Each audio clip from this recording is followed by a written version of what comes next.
Thank you for joining us today for another intriguing conversation on All About PR. I'm your host Tarunjit Ratan, and today's session is brought to you by a special arrangement with PRPOI, Public Relations Professionals of India, a fab group of professionals that is dedicated to upskilling the PR community. Back in 1967, Hannah Arendt, the author of Truth in Politics, stated that the love of truth was never considered a political virtue.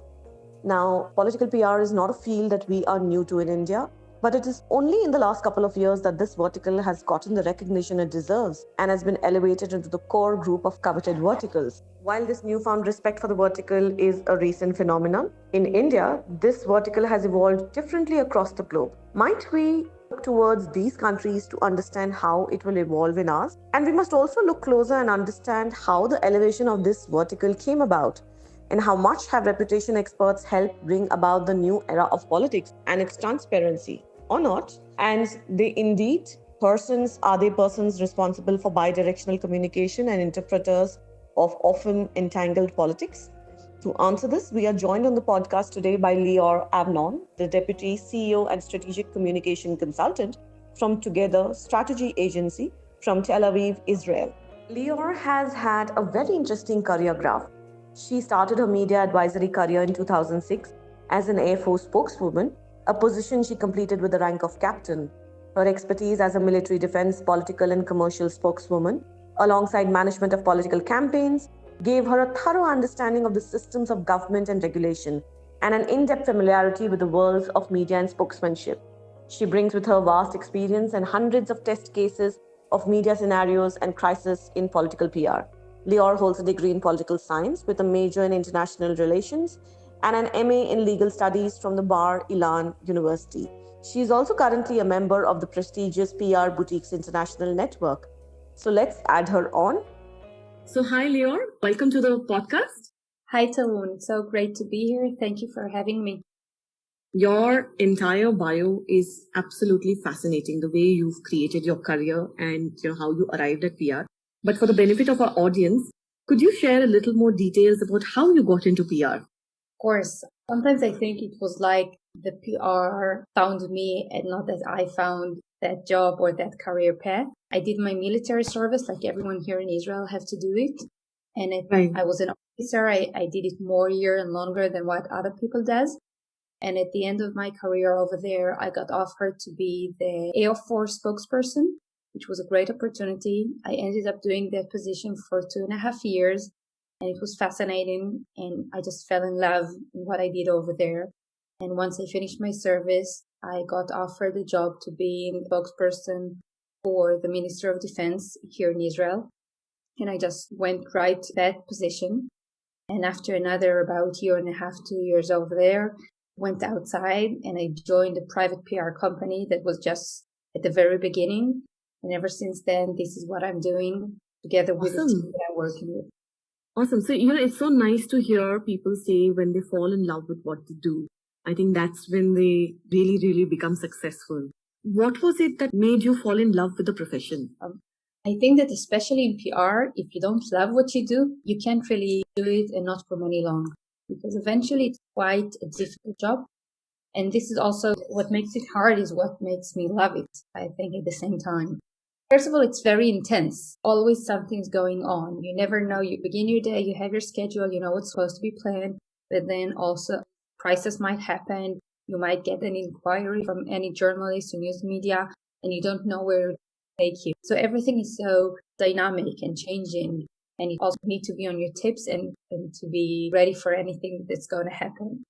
And I think that the opportunity that we have as professionals to work with different companies and then dive into every company or person that you're working with and get to understand better their business is sometimes I feel like I have many jobs because I work in a variety of companies and in the variety of areas. And this is how I don't get bored. How can I be in the same company for more than a decade? This is the answer because there's so much going on. And I always feel that there's a change and I'm changing my position over there. Absolutely. So what got you into PR as an entrepreneur? I mean, while working for somebody is a different deal altogether. Life is already very full in PR, whichever job you hold. But being an entrepreneur or starting your own agency is another different ballgame. So how did you get started on that? I actually have a partner. We are doing it together. We've worked in the past in the Ministry of Defense together, and then we built the company together. And over the year, we've just been a company getting bigger and changing. And we kind of understood what we are in the business, what we like, what are our benefits, and where we are good at. And this is the way we changed the company into, which is very interesting path to go. Sometimes we got really bigger. We were almost twice than what we are these days. And then kind of understood that this is not us, not having the clients that we had over there, the issues that we had to deal with. And we were able to say, hey, this is not us. We need to go back. Even if we have smaller, less employees, but to understand specifically the nature of each of every one of the people that we want to work with us, and to understand which clients are good for us and which clients we can do a good job for. And we were very lucky that way, that we were able to take ourselves again and focus on what we want to do. Absolutely. It's always a successful partnership when you have clients that you want to work on and you really enjoy that job. What drew you towards political PR? Because I believe in your portfolio, you have a very good mix of political as well as government PR. If you can help us understand what drew you to it. And second, is there a difference between doing PR for governmental bodies and political PR? We kind of started in political PR and then evolved into other sectors and private sectors and companies, which is, I guess, a bit different from other people, because after the army, I right away started with political PR. And Ronen, who's the person who I'm working with, he worked with different ministries before we opened the company. So we came from there and we went to the private. And for us, every time that we are going back to doing anything political, is like going once again on the railway or on a Luna Park amusement cycle or something like that. Doing political PR, I really believe it's different from regular PR because the tempo is so much different. And implementation that have everything that you do is different because you're usually working on high level or high risk people that really what you do can change their career and their path. And a lot of the times you actually understand that what you do with them, with the person you're working with or with the party that you're working with, changes the country, changes what's going on for us, for the people who are living here. So it's always a thrill to do, but many times I just feel that because everything is so hectic and like taking a time off from the political area and focusing on our private companies, on the government organizations that we work with, just makes it easier for us to bounce between everything. Absolutely, you have to draw a balance, but I do agree that, political PR changes the course of destiny for an entire nation. Huge impact, high stakes. Exactly. Yeah. Well, when you do a political campaign before election, what you do definitely can help and change the results of the election and who's going to lead the country later and how much power they're going to have. So there's a lot on stake when you do that. High stakes. So what is the relationship like between media and politics in your country? Complex relations. I think it has been like that for many years, basically since Israel was born or was established, because always the media had a big part in the political, and every politician used to have connections and relations with the media, not like they are today, but they were always on the table. And if you see old papers from like the 50s or the 60s, the 1950s and the 1960s, you can see how there was media going after certain politicians and stories about politicians saying that the media, any kind of specific outlet maybe was specifically against him, trying to think that he's trying to get him off a position or get the party out of their power and things like that. So what we sometimes think that what's going on is outrageous. If you go through history, many times you just see that it was like that. Maybe not at the same level, maybe not at the same intensity, but the story just go back and forth over history. So it's always interesting to know what already happened in your country and how it was back in the days. Absolutely. How is it now? The media in Israel is completely free. It has absolutely a lot of room to investigate and to go right and left and inside every story and try to see if the politicians, if the people who are running this country do as they are supposed to do. What are they doing bad? Did they keep up their promises? And I think it's quite hard to be a politician, no matter, if you're doing your job good or bad, where your heart is. I wouldn't want to be in any of their shoes and being at that point. Your job is equally tough, right? Being in political PR is equally a challenging task. What's the relationship like between media and PR, especially political PR in your country? Well, eventually, like in many other cases, it's all about which personality or how we do it and how we get ourselves into the job. Because there are so many political journalists here in Israel, or columnists, or people who are just covering the stories. Obviously, you tend to be with the best relations with all of them.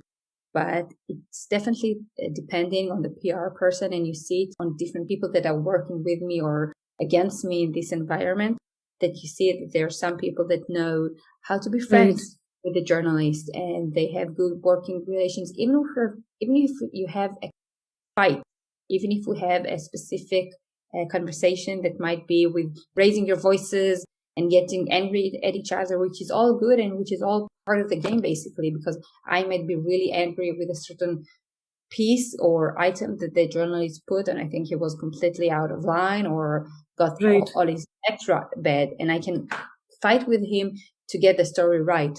But eventually, I need to remember that he is also a professional, and I need to respect him, and I need to do it in a decent and orderly way, because tomorrow I just might need him again and want to push a story through him. So, like, love-hate relation, but you need to know how to control it. You can't really ban any kind of journalist. You can't say, okay, this person or this outlet I'm not going to work with, they're not with me. I never believe that way.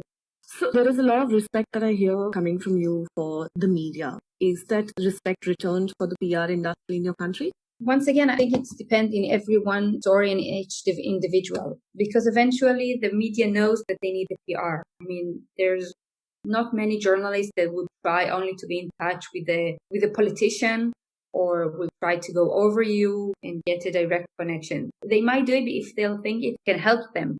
But eventually they also know, especially if there's a strong PR person and he runs the story and he's in good relations with the person that he's working with in the political side, that they know that they have to work with you and nothing will happen without you. So it's always a relationship to rebuild and rebuild and rebuild, always to prove that you can add value to the process and prove that you're working as neat and ordinary and in good, clean hands as you can. Obviously, a lot of the times it doesn't work. You always have someone that you less get, even if it's just on personal level, that you're less can work with him good. Or I think that if I'll talk to him, he might get my word in a different, spin it around and get something else out of it and stuff like that. So it's a thin line that's always being tested on a daily basis.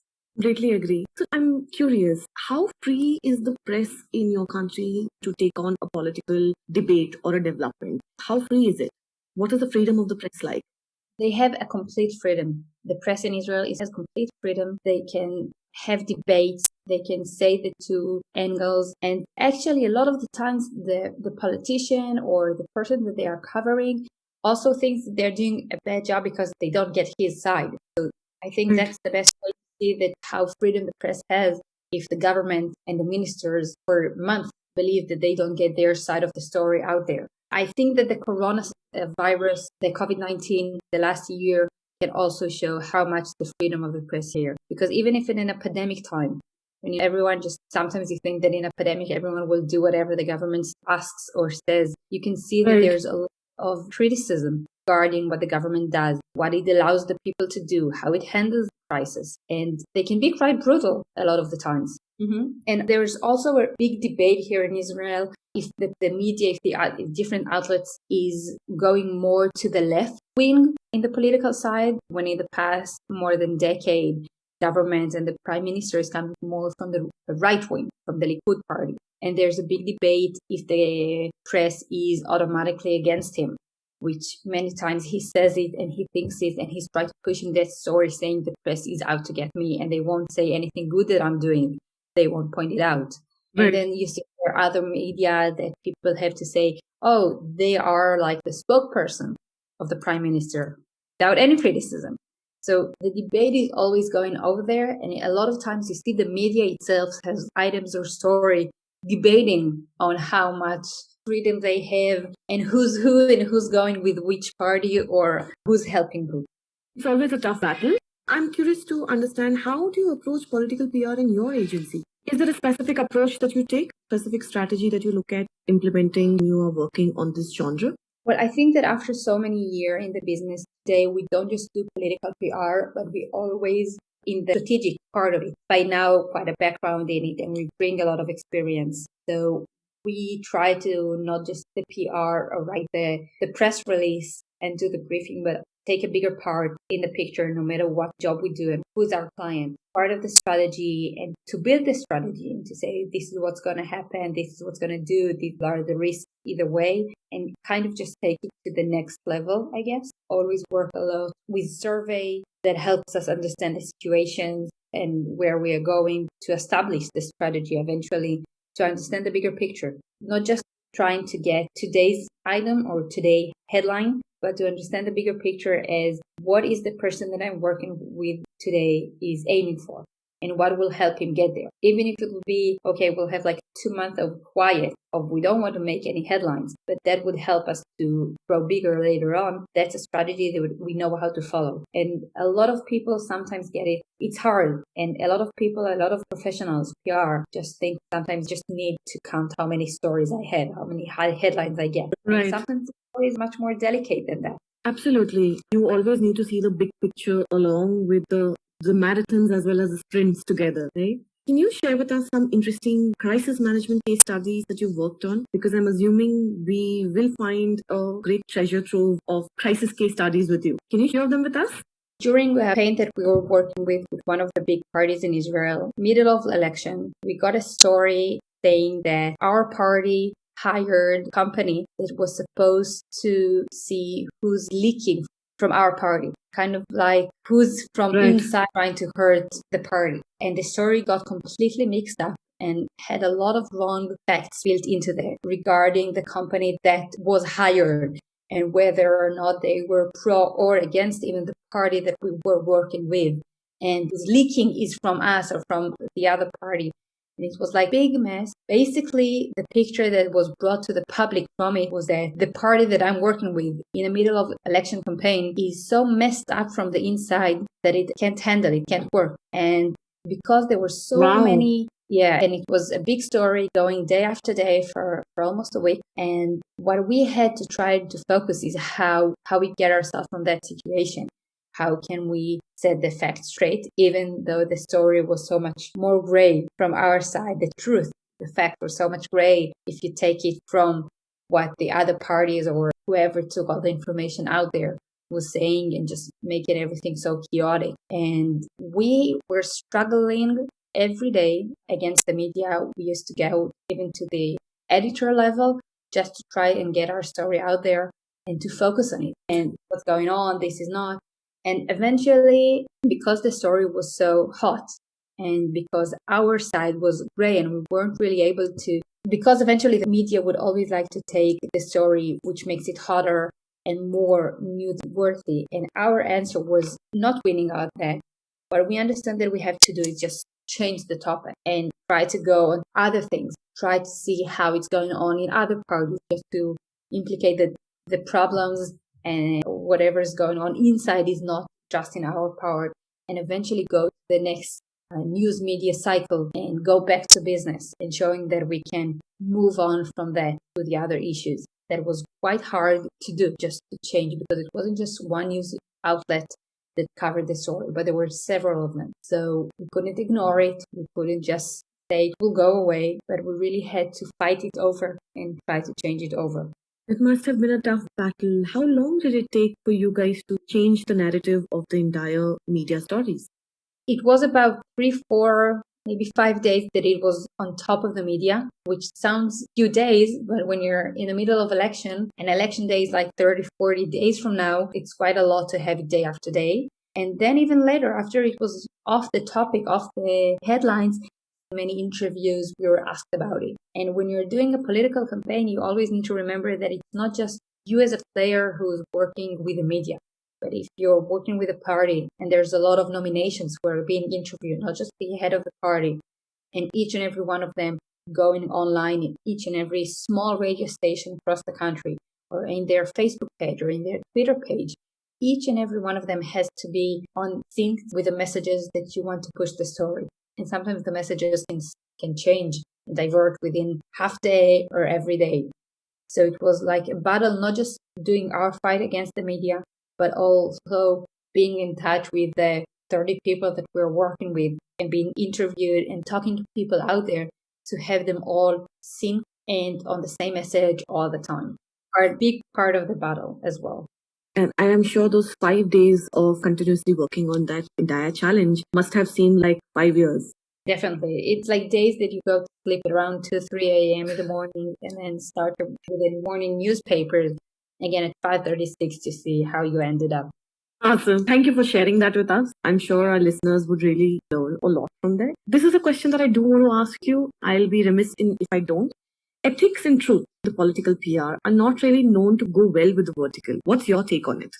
I think that once again, it always depends on your personality and what you bring to the table. But if you are true to yourself and true to the job that you believe what is best to do, and say, I have a black line that I'm not going to cover, and that usually works out, and you can definitely do it, and you can work within the ethics, and you just need to know the game. You need to know what are part of the rules and what are not part of the rules. I mean, a lot of people, when new people are asking me, how do you handle it? So a lot of the times I just answer, I would never lie to a journalist. If I was asked a question that is bad for me, I know the answer. I don't want to give it because I know it's going to put me or the person that I'm working with in troubles. I wouldn't lie to him. I might just not answer the call until it's after that or say no comment. And I think this is kind of the line of what is in the ethics and what can keep you in the game and how you can still keep to your professional. That's a very insightful answer. And I hear you. Ethics and truth are a personal choice that I think every PR professional in the vertical has to choose every day to go with. Exactly. And it's hard battle every time again. So how do you measure if when you do a campaign and work on a political PR campaign or in political PR, how do you measure ROI in this vertical? Well, a lot of the times I think that mentioning it is in two ways. First, you can afford yourself to work with a survey company, test your messages.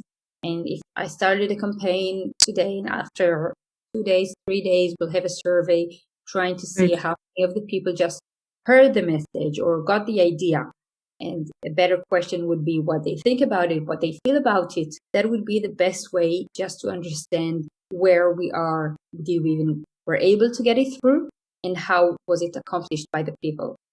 It's a tricky question because it doesn't, well, eventually, whenever we're doing a PR job, it's not testing it or giving it a grade doesn't just belongs to how good or how professional we were, because we might have been amazing. You know, I would say I just did the best thing I could have done, completely professional, had the best idea and everything. Right. And then if the journalist, if the media wouldn't pick it up, if they wouldn't work with me, if they wouldn't push the story, because, you know, even there was a disaster in the same day, if there's some kind of weather condition or military thing that happened and I'm going something to the extreme that just pushed what we did, then eventually our job wasn't handled correctly. So this is why testing it is always a hard mission to do. And in political PR, eventually there's always the satisfying point of election day. Because eventually then your entire hard job for a month would be tested, whether or not you'd be able to get your person, your party ahead in the race. Absolutely. And that's one of, I think, the biggest victories in this profession. And it's there for everybody to see. Yeah. You've spoken a lot about research, which you look at doing a campaign, looking at the big picture or trying to find out what if the message has been received. How do you go about doing a research, implementing such researches quickly on a quick basis? How do you do that? Usually we are not the people who are doing it, but we work with a company that does the research and the surveys. Might do it online, which I don't know how it's going on in India, but in Israel, there's basically research and surveys on a daily basis. And if you work with one of the big companies in Israel, then they always have something going on. And then they just might mix sure the questions and have different clients brought together. But eventually you will have your answers quite quickly to understand where you are. Interesting. It does happen in India, but I don't think so frequently. Okay, so we are running out of time. My last couple of questions. Your biggest learnings in political PR? Everything that can happen will happen. Prepare for the worst and the best at the same time, because you can never know what's going on. You're at the top, you think everything is okay, and then you have someone from inside talking out, giving out something. We had once a leak of one of our nominated biggest speakers that he was supposed to give. We just had it, the entire piece leaked out to the media. So whatever can happen will happen. Be prepared. Okay. Awesome. That's very relevant advice. Can you also share with us the skill set one needs to function in this vertical? Because I don't think this is for the faint of heart. Well, I think, like I said, many times during a conversation, you need to have really good social skills, because you work with so many people in different levels and in different positions. And if you can't really master how to talk with everyone, how to have the time to talk with everyone, it would be really hard for you to do that job. And also, I don't know how many PR professionals in political or in any other term there are female in India. But I think that this is where a lot of women need to get their skills a bit up, because you need to toughen it up. You need to really get the stand to talk to someone who might be older than you and had more records, but you need to toughen it up to be able to stand for your own, to be able to be mad at, or someone will be mad at you, or you need to be angry with someone. And you just need to understand this is part of the game. You never take it personally. I mean, I would never be really angry with the journalist to take it back home, or if I'll see him later on somewhere, I won't have a conversation with him. But part of the game is like, if I'm giving someone an exclusive, then all the other would be angry with me at the same time. But then tomorrow I would give the other an exclusive, and then it's just back and forth. And I specifically said about women because I think this is something that a lot of time we have a hard time doing. And I don't think we shouldn't be part of that game. And we definitely can be part of the leading professional in this field. And I think it's quite important. You just need to remember how to do it. And this is all part of your job. And then you can master it. Curious to know about that. This is a very interesting point that you make. What's the gender balance like in this segment in your country? I think that in entire PR professional, there's pretty much, I guess, 50-50. But I think that in the political area, I would find more male working as a political professional in PR. And also you can sometimes see that there's more journalists from male and not women. Interesting. So last one, your advice for women in the segment. Be awesome. I love it. Go out there, do your job, do your magic, and be completely awesome. I love this answer. Thank you so much for taking out the time to speak to us today. Really enjoyed the conversation. Absolutely pleasure to have this conversation with you. Awesome. So that was Lior Avnon joining us from Israel and giving us a very candid and insightful perspective into how political PR is run in her country, along with some universal lessons that will do all of us some good to remember. I hope you enjoyed the conversation as much as I did. Would like to give a shout out to the good folks at PRPOI. This episode was brought to you via a special arrangement with them. Thank you again for tuning in today, and we will see you next week for another interesting conversation from the world of communication.